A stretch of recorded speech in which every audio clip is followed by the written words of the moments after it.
तर पुण्यात आयटी कंपनीच्या पाहणीला अजित पवार पोहोचले। आयटी कंपन्यांचं स्थलांतर रोखण्यासाठी अजित पवार सक्रिय झालेले आहेत। तर आयटी कंपन्यांचं स्थलांतर रोखण्यासाठी आता अजित पवार सक्रिय झालेले आहे। आधी देखील अजित पवारांनी या भागाची पाहणी केली होती।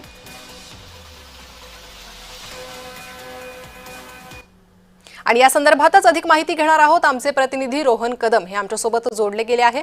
रोहन, अजित पवारांचा हा पाहणी दौरा, काय अधिक माहिती?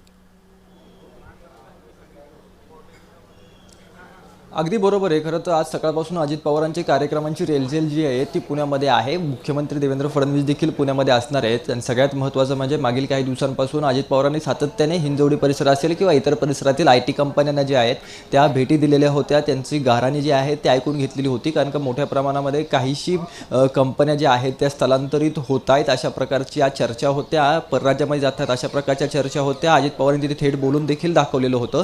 परंतु आता जे आहे ते अजित पवार या सगळ्या क्षेत्रात जवळीक कदाचित साधण्याचा प्रयत्न करताना पाहायला मिळत आहेत। आणि सगळ्यात महत्त्वाची बाब म्हणजे मंत्री माणिकराव कोकाटे यांनी राजीनामा दिल्यानंतर माध्यमांशी अजित पवार काय बोलत आहेत हे देखील तितकंच पाहणं महत्त्वाचं आहे। थोड्याच वेळामध्ये अजित पवार या ठिकाणी पोहोचत आहेत। अजित पवारांच्या माध्यमातून कदाचित माध्यमांना जे आहे ते याबाबतचं ब्रीफिंग जे आहे ते केलं जाऊ शकतं, कारण का नक्कीच रोहन, अजित पवार त्यामुळे माध्यमांशी काय संवाद साधतात हे पाहणं महत्त्वाचं असेल। अधिक अपडेट तुमच्याकडनं घेत राहू। तुर्तास धन्यवाद या सविस्तर माहितीसाठी।